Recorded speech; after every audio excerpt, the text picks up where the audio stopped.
Welcome to CVN farms. చాలామంది customers ఎక్కడ కోళ్ళు కొనే దగ్గర మోసపోతారంటే ఏదైనా చూస్తే అందంగా కొంటిగా అనేసి ఎత్తుగా లాంగ్గా బలంగా ఉంటే కనబడితే సరిపోతుంది వాళ్ళకి. కాకపోతే వాళ్ళకి ఏముందంటే కోళ్ళలో స్కిల్స్ ఏంటి, దాని ఇదేంటి, దాని పద్ధతి, దాని స్పీడ్ ఏంటి, ఇలాంటి ఏం చూడరు. కోడి రంగు ఉందా లేదా, హైట్ ఉందా లేదా, లాంగ్గా ఉందా లేదా, బరువుగా ఉందా లేదా, గట్టిగా ఉందా లేదా. గట్టిగా ఏముందండి, ఒళ్ళు ధాన్యం గట్టిగా పడితే అదే గట్టిగా అయిపోద్ది. అన్నం అంటే ఏముందంటే కోడిని పెట్టి అన్నం ఉంటుంది. ఇప్పుడు అందంగా ఉండి కూడా అందరూ డాక్టర్లు అవుతారా, అందంగా ఉన్న వాళ్ళు అందరూ పోలీసులు అవుతారా? టాలెంట్ని బట్టి అవుతారు. కానీ అదేవిధంగా కోళ్ళలో కూడా కొన్ని స్కిల్స్ ఉంటాయి. కొన్ని కోళ్ళు చూడడానికి అది ఎందుకు పని చేద్దరా అన్నట్టే ఉంటుంది. తీరా దాన్ని వదిలితే తెలుస్తుంది దాన్ని సత్తా ఏంటనేది. అలాగే ప్రతి దాంట్లోని ప్రతి పుంజులోనూ ఒక స్కిల్ ఉంటుంది. ఆ స్కిల్ ఎవడో చూడకంట కంటు కానేసింది అని పట్టుకుని పోతాడు 50,000 60,000 కొనేసి తీరా ఇంటికి వెళ్ళిన తర్వాత అలా చూస్తా తప్ప ఏమీ చేసి ఆడలేదు. దాన్ని చూసి థియేటర్ ఎలా కలపడుతుందో బాగుంది కదా అనుకుంటారు. బాగుంటుంది. మేడిపండు కూడా బయట బాగుంటుంది, లోపల చూస్తే పురుగులు ఉంటాయి. అదేవిధంగా పనిమలి అన్నీ బయటకు అందంగానే అంతాయి. ఏదైనా చెడ్డ బాగా అంతుంది, మంచి ఎవరికి ఎక్కదు. చదువుకుంటారంటే ఎవడు చదవడు, ఆడుకుంటారంటే అందరూ ఆడుకుంటారు. అదేవిధంగానే బాడీ అన్నీ సక్సెస్ ఉన్నట్టు కాదు. అలాగే అదేవిధంగా కోడి కూడా చూడడానికి బాగుండేది, అలాగే దెబ్బలాడుతుందని గ్యారంటీ లేదు. అది గ్యారంటీ ఉండాలంటే ముందు దాని ఇదేంటి, దాని టెక్నిక్ ఏంటి, దాని ఫైటింగ్ స్కిల్ ఏంటి, అది కోడి మీదకి ఎలా వెళ్తుంది, ఏ కోడి మీదకి ఎలా వెళ్తుందని చూసుకోవాలి. చూసుకున్న తర్వాత దాని కాళ్ళు ఎలా నడుపుతుంది, బొకరకు నడుపుతుందా, బాడీకి నడుపుతుందా చూసుకోవాలి. అది అడ్డబేలు వేస్తుందా లేకపోతే నిలువ కొడుతుందా అని చూసుకోవాలి. కొన్ని బేలు ఎత్తు ఉంటాయి, అడ్డబేలు ఎత్తు ఉంటాయి. ఆ అడ్డబేలు ఎత్తుందా లేకపోతే చోరుగా వేస్తుందా ఇవన్నీ కనిపెట్టుకోవాలి. కనిపెట్టుకున్న తర్వాత 2 ఎగిరిన తర్వాత కొనుక్కొని తీసుకుంటే అది ప్లస్ అవుతుంది. అంతేగాని కోడి అందంగా అంటుందని కొనేస్తారు. కొంతమంది ఏమందంటే రైతులు కూడా ఏమన్నా వేరే వాటి మీద ఎగిరితే కళ్ళు కాట్లకి ఏమైనా దెబ్బలు అవుతాయేమో అని ఎగిరించమంటారు. అన్నప్పుడు మీరు ఏమని చెప్పాలంటే రైతుకి భరోసా ఇవ్వాలి. ఎంతైనా మేము తీసుకుంటాం, కాకపోతే అది బాగా ఎదురుదని తనుతుంటే అప్పుడు మేము తీసుకుంటాం, కంపల్సరీగా వదిలేసిపోము ఆయనకి భరోసా ఇస్తే ఆ రైతు ఏముందంటే తీసుకుంటారు కదా, మరి ఏమైనా తేడా వస్తే పుచ్చి మీదే అని చెప్పాలి అవతల వాడికి. అవును, అవతలతో కూడా తేడా వస్తే మేమే తీసుకుంటామని చెప్పాలి. అలాంటిదప్పుడే ఎగిరిస్తాడు. ఏంటి మీరు తీసుకుంటారు, ఇది బాగా దెబ్బలాడిందంటే అవతల దానికి ఏదో తేడా వస్తుంది, కొన్నో గిన్నో ఏదో పోతుంది. పోయినప్పుడు మరి అది ఉండిపోతుంది కదా, దాన్ని కూడా భరోసా ఇవ్వాలి. మేము 2 అడ్లు తీసిపోతాం, ఏమవుతాయి, ఏమవకపోతే దీన్ని తీసుకుంటాం, బాగా దెబ్బలాడితేనే. ఇది దెబ్బలాడిపోయిందంటే అవతల బాగా దెబ్బలాడిందంటే అవతలని తీసుకుంటాం అని చెప్తే అప్పుడు రైతన్న కూడా ఒప్పుకుంటాడు. అంతేకాకుండా మీకు నచ్చినట్టు మీరు చూసుకుంటే వ్యవహారం అవతలోడికి మరి అది లాస్. ఇప్పుడు మన సేఫ్టీ, మన ఉపయోగం ఎంత అవసరం, అవతలోడికి సేఫ్టీ, అవతలోడి ఉపయోగం కూడా అలాగే చూసుకుంటాడు. దాని ద్వారా ఏముందంటే రెండేపులు సమానంగా న్యాయంగా ఉన్నట్టు మాట్లాడితే ఏ రైతన్నా ఏ కస్టమర్ అన్నా ఒప్పుకుంటాడు.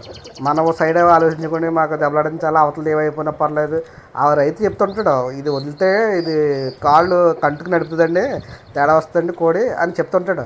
కాకపోతే అది పట్టించుకోండి, కోడిని ఎక్కడనే ఇవ్వట్లేదు అని నాకు ఎందుకు అనుకుని వేరేకలు పోతాడు. ఆడు దెబ్బలాడుతాడు. ఏదో అన్ని వాటి మీద ఎగరదు. కొన్ని వాటి మీద ఎగురుతుంది, కొన్ని వాటి మీద స్లో అవుతుంది, కొన్ని వాటి మీద దెబ్బలు తింటుంది. అది ఏ కలర్ మీద ఎగురుతుంది, ఏ విధంగా ఉంటుంది, ఏ మీద స్పీడ్గా వెళ్తుంది, దేన్ని ఎలా తప్పించుకుంటుంది, ఏ విధంగా కాళ్ళు నడుపుతుంది ఇవన్నీ చూసుకున్న తర్వాత అప్పుడు రైతు తీసుకుంటే లాభదాయకంగా ఉంటుంది. దానికి పుట్టే దాని బ్రీడింగ్ పర్పస్కి కూడా బాగా ఉపయోగపడుతుంది. రేపు పొద్దున్న మంచి పెట్టని తెచ్చుకుని ఆ పెట్టని ఎలా దెబ్బలాడుతుందని చూసుకుని ఆ పెట్ట మీద వేస్తే దానికి దిగే పిల్లలు కూడా మంచి పిల్లలు, మంచి ఎనర్జెటిక్గా పుడతాయి. అంతేకాకుండా మామూలుగా ఏదో దొరికింది తెచ్చావు, అందంగా ఉంటే అందంగానే ఉంటే పుడతాయి. దాంట్లో ఇప్పుడు ఆ ఊరి మీద ఖాళీ తిరుగుతాడు, నీకైనా కలర్ ఉండి 6 అడుగులు ఉంటాడు, మంచి చెప్పాలంటే సినిమా హీరోలో ఉంటాడు, ఉపయోగం ఉంటుంది, పరిమాణ వాళ్ళగా ఉంటాడు చూడడానికి, ఎందుకు పనికిరాని వాళ్ళగా. ఆడికి చూస్తే స్కిల్ చూస్తే నీకైనా టాప్ లెవెల్లో ఉంటుంది. అలాంటి వాళ్ళు సక్సెస్ అవుతుంటారు. సక్సెస్ అవ్వని చూడడానికి బాగోదు. మనం దాన్ని చూసి ఎలాగ ఉంటుందో, ఎలా చేస్తుందో, ఏదైనా డిఎన్ఏ ఉంటుందండి. డిఎన్ఏ ప్రకారంగా కోడన్నా మనిషి అన్న ఏదన్నా దాని తండ్రిని పెట్టే పిల్ల ఉంటుంది, ఇత్తనం పెట్టే పోత వస్తుంది, ఇత్తనం పెట్టే మొక్క వస్తుంది. అదేవిధంగా పనికొచ్చి పుంజిని, అది స్కిల్ ఉన్న పెట్టకి కలిపేస్తే మంచి బ్రీడ్ పుట్టి మంచి పిల్లలు దిగుతాయి. అంతేగాని అందంగా ఉండి పెట్టిన అందంగానే దిగుతాయి. కాకపోతే ఇది ఫ్యాషన్ షోలాగా ఉపయోగపడుతుంది తప్ప అది మనకి అనుకున్నట్టు రిజల్ట్ రానప్పుడు మన డబ్బులు పోతాయి తప్ప అన్నీ లాస్ అవుతుంది తప్ప ఉపయోగం ఉండదు కదా. కొనుక్కుంటాం, డబ్బులు వేస్ట్ అవుతాయి. అది మనం ఏం చేసుకోవాలి, చేసుకుంటే అందమని పుడతాయి. అందమని ఏం చేస్తావు, సంకలో పెట్టుకుని మెల్లట్టుకుని తిరుగుతావా? తిరగం కదా.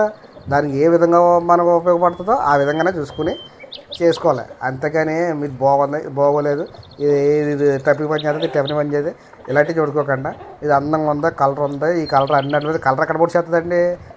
కలర్ అంటే ఇది ఎరగుండు కూడా నల్గొండ కూడా వేస్తాడా, నల్గొండ కూడా ఎరగుండు కూడా వేస్తాడా? ఏదో ఉండదు. కలర్ అనేది అంటే ఒక అది చిన్నప్పటి నుంచి ఎప్పటి నుంచో వస్తున్న అది పాత తరపుల పద్ధతి. అది ఆ పద్ధతిని పెట్టుకుని పోలేపి ఎర్రది నల్లది కాకది ఇలాంటివి ఏమి ఉండదు. దాని స్కిల్, దాని టైము, దాని ఇది మనం రెస్ట్ తీసుకుని 8 గంటలు పడుకుంటే మనిషి ఆరోగ్యంగా ఎలా ఉంటాడో అది కోడి పడుకున్నప్పుడు కూడా శుభ్రంగా ఉండి ఆ ఏరియా అంతా ఇలా పురుగులు సేవలు లేకుండా ఉండి హ్యాపీగా గాలి వెళ్తుంది. అవి హ్యాపీగా పడుకుంటే హెల్తీగా ఉంటాయి. దాన్ని పెట్టిన ఫుడ్ని పెట్టి శుభ్రంగా బతుకుతుంది. దానికి ఇసుక కూడా తగలకుండా ఉంటే ఇంకా బాగుంటుంది. అప్పుడు కొంతమంది చేస్తూ ఉంటారు, గింజలు కింద పడుతూ ఉంటారు, అది కోడి దూగుతూ ఉంటుంది, ఆ గింజలో పడుతుంటుంది, ఇసుక కలుపు తిరుగుతుంది, అది నీరసంగా ఉంటుంది జబ్బుడు. కానీ అది జబ్బుడు కూడా పుణ్యం దెబ్బలాడుతుంది. ఏం దెబ్బలాడుతుంది? మనం శుభ్రంగా చూస్తే శుభ్రంగా ఉంటుంది.